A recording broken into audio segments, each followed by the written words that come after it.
Libre yung kuya ko ng McDo. Ito yung double dunk. May kasama na siyang fries. First time ko itong titikman.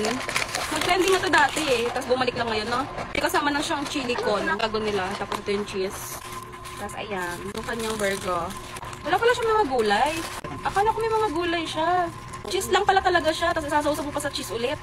Ganun pala. Kasi iba yung cheese nila. Iba yung duck. Ah, okay. Kahit nga sa repolyo man lang. Ano ba yun? McDo! Charis. Mas creamy ata yung dunk. Galing kasi siya sa kumuha siya ng grade ng mga kapatid naming kambal. Tapos dumaan siya McDo.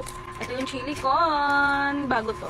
Dati walang ganito. Tapos niya, yan yung cheese dunk. So, paano natin ito kakainin? Nalagyan natin ng chili con. Ah, dunk din pala yung chili con. Nakala ko ilalagay siya sa loob.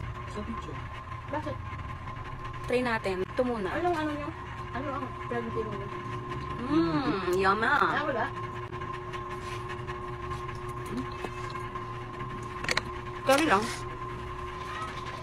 Nothing special. Try natin yung cheese. Ayan. Wow. Parang umalat siya pag sinasawsaw. Dapat binawasan nila yung cheese dito. Kasi mas masarap to eh. Medyo umalat siya pag dinadunk mo. Pero masarap. Kasi creamy. Sino?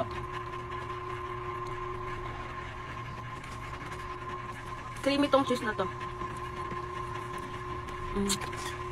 Perfect siya sa fries. Ang tagal ko nang hindi kumakain ng mga fast food. Yung chili con, masarap yung ulam sa kanin. Pinawan ko lang sa kanila kasi atas. Sino? Gusto ko yung makatantay nyo, baka maganda yun ang mag-dormo. Saan pa pila doon ako? Gusto ko na ako nakatagyan. Kaya natin ito masarap. Ay, kahit tali na ibigay na tayo, skill ba o yung motor? Pwede doon. Sabihin na, kahit tali na tayo, skill ba o motor? Maalat din ito. Eh, bakit?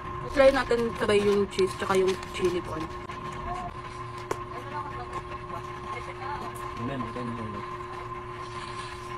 Bakit?